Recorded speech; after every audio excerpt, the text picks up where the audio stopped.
प्रवक्ता बोलत असेल तर दुसऱ्यांनी शांत राहावं, एवढी पण संस्कृती नाही का तुम्हाला समजत? कविताजी, मी माझं बोलणं पूर्ण होऊ देता का? मी पण प्रवक्ता म्हणून तुम्ही मला बोलावलंय, 2 तासापासून आम्ही पण बसलेलो आहोत. दुसऱ्या वक्त्यांना तुम्ही 3-3 संधी देताय. ऍटलीस्ट आमचं म्हणणं काय ते ऐकून तर घ्या. आम्ही साधा प्रश्न विचारला की आज इंडिया आघाडीकडे थांबवत नाहीये, मी तुम्हाला एवढंच सांगते की तुमचा मुद्दा पूर्ण करा.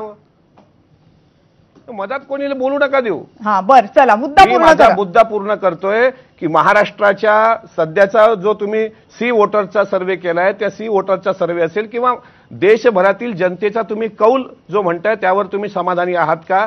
तर मला असं वाटतं आणखी काम करण्याची गरज आहे की नक्कीच काम केलं जाईल. महाराष्ट्रामध्ये आता सध्या उद्या आचारसंहिता लागतायत, निवडणुकाचा कार्यक्रम जाहीर होऊ शकतो. महाराष्ट्राच्या लोकसभेवर आता भाष्य करणं महत्वाचं आहे. राष्ट्रवादी काँग्रेस पक्ष म्हणून ज्या जागा महायुतीमध्ये आम्ही मागतोय सन्मानानं त्या आम्हाला मिळतील आणि त्या सर्वच्या सर्व विजयी होऊ. त्याच्यानंतर तुम्ही चर्चेमध्ये बोलवा, तुतारी गटाच्या प्रवक्त्यांना बोलवा, आणखी काही युवा नेतृत्व पुढे येत आहे त्यांना पण बोलवा आणि होऊ दे ना जरा समोरासमोर. लोक विजन सोबत जात आहेत की सहानुभूती सोबत जात आहेत हे महाराष्ट्रातील जनता समजेल. अमोल मिटकरीजी, तुम्ही खूप तक्रार करताय की मला एवढा वेळ थांबवलं, मला बोलायला नाही दिलं, तुम्ही सगळ्यांना बोलायला दिलं.